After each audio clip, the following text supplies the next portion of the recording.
Nous sommes de retour sur Direct Gestion avec Benoît Jauvert, président de Financière de l'Auxerre. Tout à l'heure, on parlait ensemble et vous nous disiez qu'il y avait au niveau des résultats des entreprises une poursuite des investissements des entreprises et qui donc attestait donc de la vigueur de ces entreprises et qu'on allait avoir donc les résultats. Que vous êtes plutôt optimiste vous sur la prochaine publication donc des résultats des entreprises. Oui. Qu'elles soient européennes et américaines. Oui, et le marché s'attend à des publications satisfaisantes des entreprises, sinon on serait au-dessous des 4000 points pour le CAC 40. Ouais. Vraiment. Bon, il n'y a pas très longtemps, on y était. Hein. Oui, mais on y était, mais on est revenu. C'est-à-dire que, et d'ailleurs, juste, on a baissé, de juillet à fin octobre, on a baissé. Ce qui a refait remonter le marché, c'est la publication, et vraiment la publication des sociétés européennes. Ça, il faut avoir aucun doute là-dessus. Et donc, oui, les investissements, mais les investissements, c'est le nerf de la guerre d'une société. Une société, à partir du moment où elle n'investit plus et où elle ne fait que distribuer du dividende à ses actionnaires, elle est vouée à mourir, sauf si elle est sur un monopole. Mais il y a presque plus de monopole. Il y a quelques duopoles, mais il y a a priori plus de monopole, à l'exception de l'électricité, quoi qu'on en dise. En revanche, on a donc ce pétrole qui a fortement chuté depuis le mois de mai. Hein. On a perdu plus de 50% de la valeur du cours du baril. Ça peut impacter les entreprises, les entreprises américaines notamment par exemple, prévoyant donc cette chute du pétrole, moins d'investissement, investissent moins, et ça va peut-être justement du coup impacter l'économie américaine, mais aussi donc les résultats des entreprises. Alors, pareil, j'ai une théorie contrariante sur ce sujet. Pour moi, une baisse du pétrole, c'est pas mauvais pour l'économie. Et c'est pas non plus mauvais pour les entreprises. Alors c'est certainement pas très bon pour quelques États moyen-orientaux. C'est pas bon pour les États en général, parce que je pense qu'en Russie, ça va être aussi un sujet important. Le cours du pétrole, en revanche, pour les entreprises, à l'exception des pétrolières, je pense pas que ce soit grave. Parce que, on se rend compte maintenant que les sociétés arrivent à répercuter le prix du pétrole et le prix du baril dans leur production. Que de toute façon, c'est pas une histoire de compétence, parce que le baril, pour le coup, ça c'est un prix mondial. Donc que ce soit une société européenne ou une société américaine, ça importe peu. Et la deuxième chose, en revanche, c'est que à moyen terme, ça aide un petit peu à la croissance, c'est-à-dire que le budget alloué par les particuliers dans le pétrole, parce qu'il n'y a qu'à Paris où on prend le métro, ça a vraiment un réel impact sur le portefeuille des ménages moyens dans le monde. Et que donc derrière ça retourne à la consommation, parce que c'est pas parce que vous utilisez 40 € de moins dans le mois que vous allez le mettre en économie. Vous allez le dépenser.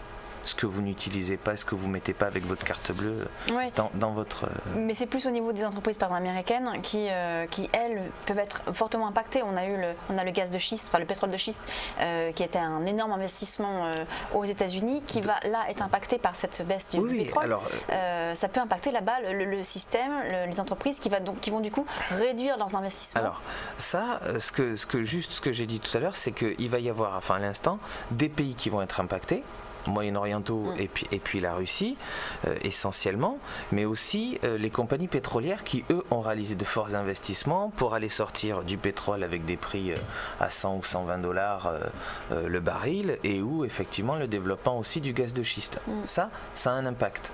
Mais sur l'économie mondiale et sur 80%, donc le reste de l'économie des investissements, je pense que ça n'aura pas d'impact sur les sociétés, et un petit impact positif pour les consommateurs en général. Voilà. Vous avez parlé tout à l'heure que vous jouiez donc la principale thématique des fonds chez Financière de l'Auxerre, c'est l'euro-dollar. Est-ce que vous jouez également la thématique pétrole? Est-ce que vous allez par exemple sur des compagnies aériennes, sur des parapétrolières, tout ce secteur? Alors, on a un petit peu de parapétrolière par l'intermédiaire de CGG Veritas, mais là on a plus joué une valeur pour laquelle on pense qu'il y a une forte possibilité de retournement. C'est une valeur qui valait plus de 20 € il y a quelques années et qui en a valu moins de 4 ou moins de 3, je sais Vous plus, l'avez depuis longtemps, quelques CSG? mois. Alors oui, on l'a depuis longtemps et on l'a moyenné régulièrement. Ouais, il y avait de quoi là récemment. Oui, il y avait de quoi récemment. On l'a moyennée régulièrement. Elle est aux alentours de 5 €. Je ne sais pas ce matin parce qu'on a commencé l'émission à combien est-ce qu'elle a ouvert, mais hier elle était aux alentours de 4,88.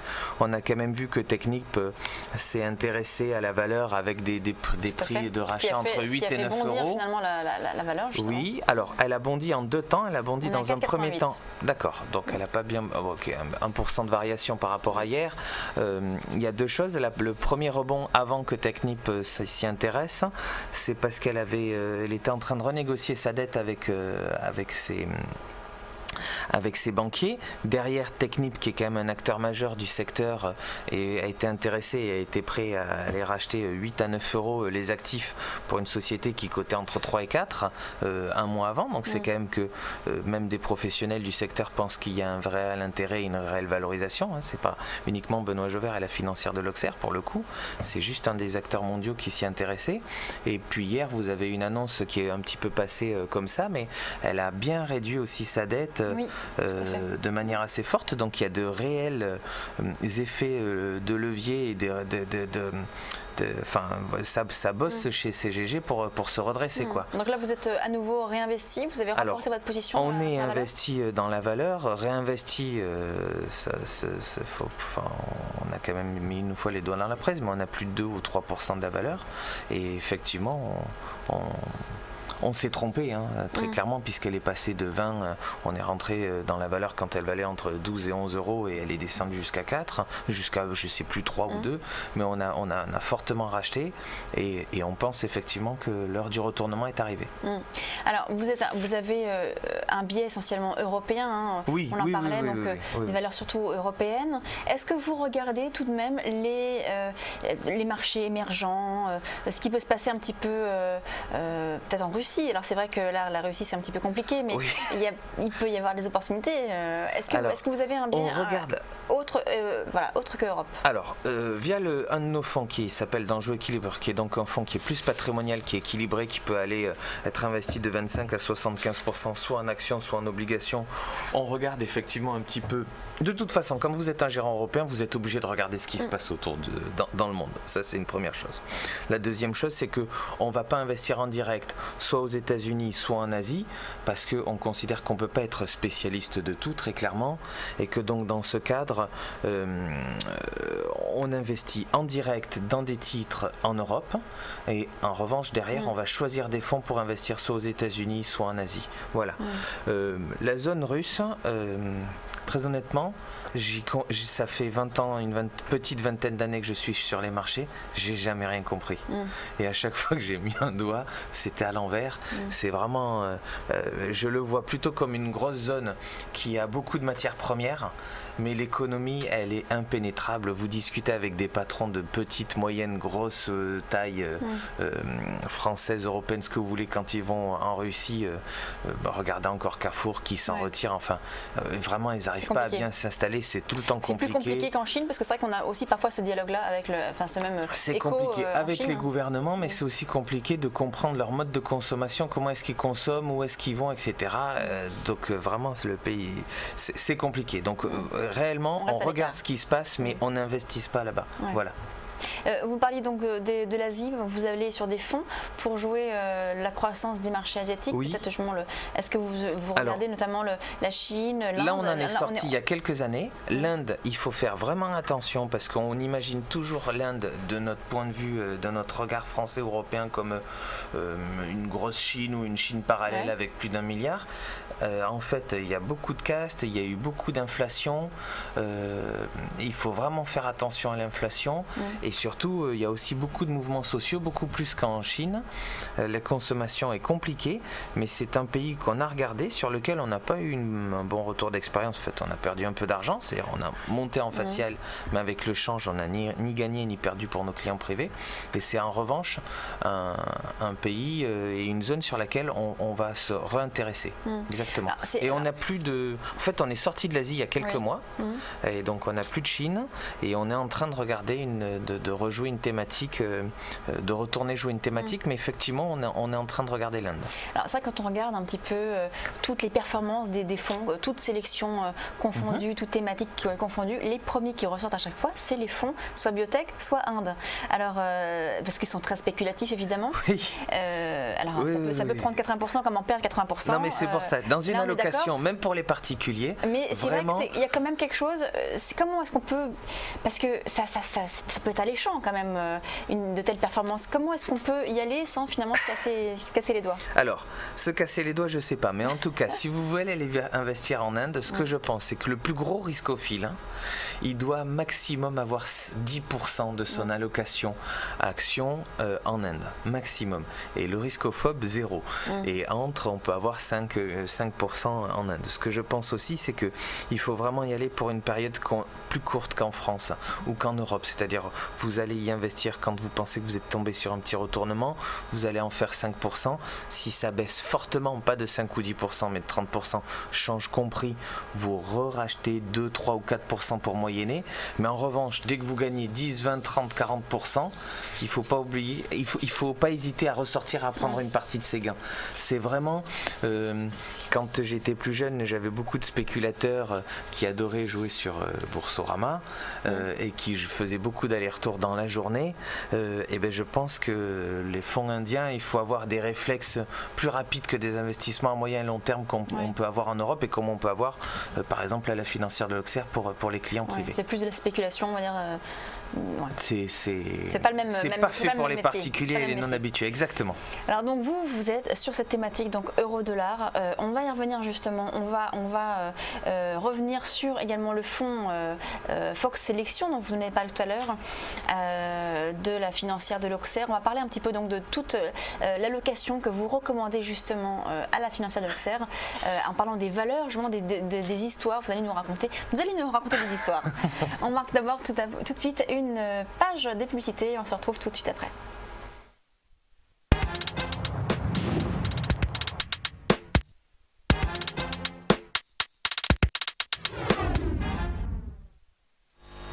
Nous sommes de retour sur Direct Gestion, en compagnie toujours donc de Benoît Jauvert, président de Financière de l'Auxerre.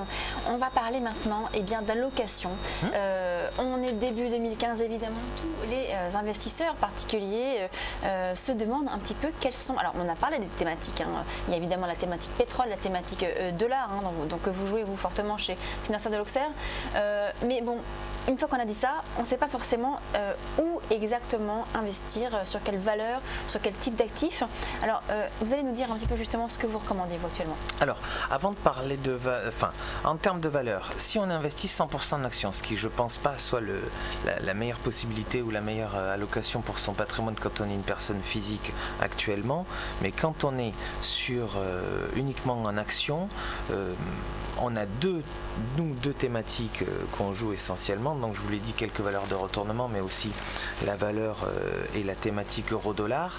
Là-dessus, on est investi, on a pris des positions dans des valeurs tant industrielles comme Airbus. Il ne faut pas oublier qu'on est quasiment dans un duopole avec le grand combat Airbus et Boeing, et qu'un euro faible, alors moi qui suis toulousain, ça me fait encore plus plaisir, mais avec un euro faible, on se retrouve en fait avec Airbus qui va automatiquement être compétitif sur des appels d'offres parce que en termes d'avions et de capacité, etc., ils sont en fonction des secteurs et des lignes, ils sont quand même soit c'est l'un, soit c'est l'autre, mais on est vraiment sur un duopole. Il y a toujours une petite bataille entre les deux. Exactement, mais pour Airbus, un euro faible, ça va les avantager. On peut prendre aussi quelques compagnies aériennes. On a commencé à se mettre à investir sur EasyJet, malgré les petits mouvements sociaux qu'on a pu connaître en France. C'est intéressant. Pourquoi EasyJet par rapport à Ryanair? J'ai reçu beaucoup de gérants qui me disaient que, voilà, pour profiter justement du secteur aérien, le pétrole, ils allaient sur des compagnies aériennes et ils choisissaient la majorité m'ont dit Ryanair. Et vous, donc EasyJet, donc c'est un peu les mêmes segments, compagnie aérienne, low cost. quels critères Alors, la différence entre les deux et qu'est-ce qui nous a plus fait choisir EasyJet au-delà des fondamentaux, c'est le management et la stratégie sur les années à venir. Et donc nous, on considère que le management d'EasyJet nous permet d'avoir une visibilité plus importante, et on considère que le management d'EasyJet est plus solide et meilleur que celui de Ryanair. Et c'est un des facteurs qui nous a fait pencher pour EasyJet. Alors, voilà. EasyJet, Airbus. Après, on est dans Airbus, on est aussi dans Amadeus qui fait des tickets et des réservations. Voilà, pour jouer un voyagiste, jouer le secteur aérien, toujours un petit peu, enfin, dérivant un tout petit peu, on va part sur l'hôtellerie avec Melia Hotel, donc société espagnole qui fait donc de l'hôtellerie et qui a une présence aux États-Unis, en Amérique du Sud, qui est forte. Et puis pour finir, mais je me répète depuis 10 minutes ou 15, Luxottica, qui est donc un fabricant de lunettes et un distributeur de lunettes, soit en marque propre, soit en franchise, avec un portefeuille très étendu. Voilà. Donc ça, c'est pour les actions. Oui. On a parlé tout à l'heure un peu de la couverture. C'est vrai qu'on attend beaucoup de volatilité, un retour de la volatilité sur 2015. Ça a même déjà commencé depuis le début de l'année avec des fortes baisses et puis à nouveau une forte hausse. Comment est-ce qu'on peut se couvrir face à ces forts mouvements de marché? Dans la clientèle privée, pour la clientèle privée ou même pour Danjou Équilibre, qui est un fonds patrimonial, un fonds de fonds à tendance quand même, forte tendance patrimoniale, avant d'aller se demander ce qu'on va faire dans les actions, on commence par se poser la question: quel va être notre taux d'exposition aux actions, aux obligations, aux monétaires? La première chose, le monétaire, avant même de parler de couverture, le monétaire ne rapporte plus rien. Donc le monétaire, c'est juste la poche quand on pense que les marchés vont tomber, sur lequel on va se réfugier. On ne va plus acheter du monétaire pour investir, on va acheter du monétaire par défaut ou après une hausse pour aller valider une hausse et donc vendre une partie de ses actifs pour aller le mettre en monétaire. Donc après, on se retrouve avec deux poches qui sont la poche des actions et la poche des obligations. La poche des obligations, on fait un mixte, mais un mixte de plus en plus pour le corporate et puis aussi pour les obligations convertibles pour aller participer au monde des actions. Ça, c'est la deuxième chose, parce qu'avec des emprunts d'État, notamment européens, qui donnent moins de 1%, voire 0,55 ou 0,60 pour l'Allemagne, on ne peut pas non plus dire que les emprunts d'État sont rémunérateurs.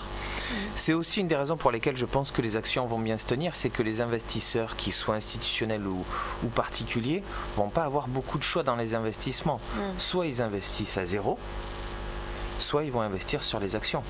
Et ou un petit peu dans le corporate sur les obligations de société. Mais on ne va pas avoir un grand choix. Soit on se protège et on va faire des emprunts d'État, soit on va sur les actions. Et donc pour apporter du rendement soit à vos actionnaires, soit à vos clients, soit à vos retraités, il va falloir que vous alliez prendre un petit peu de risque. Donc pour un portefeuille, on va dire, équilibré, on va sur les obligations et on prend une petite couverture, on va dire, sur les obligations, on va sur les actions et on se couvre un peu avec les obligations, c'est ça? On fait de l'action et on va faire des obligations. Et franchement, les couvertures, c'est compliqué. Obligations corporate. Obligations corporate. Et pour dire, sur la partie couverture, pour un particulier, pour qu'il aille se couvrir, et sa banque lui refuse quasiment systématiquement. Enfin, il faut dire les choses comme elles sont. Et même quand on est société de gestion et qu'on décide de couvrir des portefeuilles, c'est les agréments demandés par les autorités de tutelle et la surveillance demandée par les autorités de tutelle engagent vraiment toutes les sociétés à ne pas en faire. Enfin voilà, c'est pas pour les autorités de tutelle, et elles n'ont pas complètement tort. En plus, ça reste un produit très spéculatif d'aller faire des futurs et c'est pas bien vu comme une couverture. On a tellement d'exemples malheureusement de gérants privés ou de particuliers qui sont allés se ruiner ou ruiner leurs clients en allant faire des futurs et non pas pour se couvrir, que derrière les autorités de tutelle ont vraiment engagé par la loi les banques et les sociétés de gestion à en faire le moins possible en direct dans les portefeuilles. Donc si on veut aller par exemple sur des obligations corporate pour justement avoir ce côté équilibré, qu'est-ce que vous recommandez? Alors, je pense qu'il ne faut pas aller chercher des sociétés qui sortent des rendements de 8, 9, 10, 15 ou 20% en obligations. Pourquoi? Parce que si elles sortent des rendements de 15 ou 20%, il y a quelquefois des aberrations de marché, mais c'est souvent parce que la société a des difficultés financières et que donc ça a entraîné des mauvaises notes par Standard & Poor's et ou autres concurrents de Standard & Poor's et ou à l'analyse des marchés de cette valeur, et que donc leurs obligations ont un fort rendement parce que on se retrouve avec des valeurs qui n'ont pas un bon fond.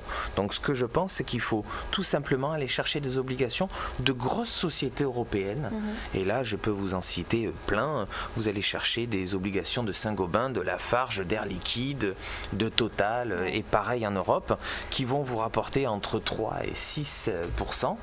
Et vraiment d'aller choisir des obligations avec une maturité, ou une échéance, pardon, pas une maturité, entre 3 et 7 ans, et des choses qui vont vous rapporter entre 2,5 et 5 ou 6%. Vraiment pas aller faire des choses extravagantes, ne pas penser qu'on peut aller trouver dans les obligations des pépites quand on est particulier, parce que en fait elles ont déjà été passées à la moulinette de bon nombre d'ordinateurs de gérants, et que donc si elles sont sur ces taux-là, il y a souvent de très bonnes raisons. Donc faites attention au gros rendement. C'est possible, c'est facile pour un particulier justement d'aller sur ces types d'obligations convertibles, sur ce type d'obligations. Sur les obligations, quand vous avez des comptes en banque, et à l'exception bien sûr des PEA parce que c'est pas éligible, c'est assez facile d'aller en trouver et surtout d'aller en acheter. Oui, c'est moins facile que les actions, mais on peut facilement en faire avec sa banque. Et puis surtout, ce sont des horizons d'investissement plus longs. On peut prendre une semaine ou 2 semaines pour choisir un investissement en obligation. C'est pas si grave que ça, parce qu'elle va pas passer de 95 à 105 et de 105 à 97. On n'a pas du tout la volatilité qu'on peut trouver sur les marchés actions. Donc prendre son temps et aller l'acheter chez sa banque, c'est possible. Alors on récapitule, on a donc, vous êtes essentiellement donc sur la thématique euro-dollar, sur des valeurs européennes qui vont bénéficier justement donc du dollar fort. C'est vrai que c'est un petit peu la thématique du moment. C'est vrai qu'on c'est pas prévu finalement que le dollar rebaisse, en tout cas, et que l'euro remonte. Ça n'a pas pris ça ne prend pas le cours pour l'instant sur les prochains mois. Vous nous avez parlé de plusieurs valeurs comme Luxottica, BMW, Airbus, EasyJet, Solmelia, EasyJet. Et pour donc avoir un... Media Hotel, pardon, pas Solmelia, c'est le concurrent. Media Hotel. Et pour couvrir, pour se couvrir face aux éventuels rebondissements des marchés, la volatilité, donc aller sur les obligations corporate. Donc ça, j'ai bien résumé, c'est votre... Oui, tout à fait. C'est votre une bonne synthèse. Merci beaucoup. Donc, je vous en prie. Très bonne journée, très bonne année à tous. Financière de l'Auxerre. C'est la fin, non, c'est pas la fin de notre direct gestion. Il nous reste encore 5 minutes. On va retrouver tout de suite, on va faire un point sur un produit de bourse et voilà, tout de suite le jingle.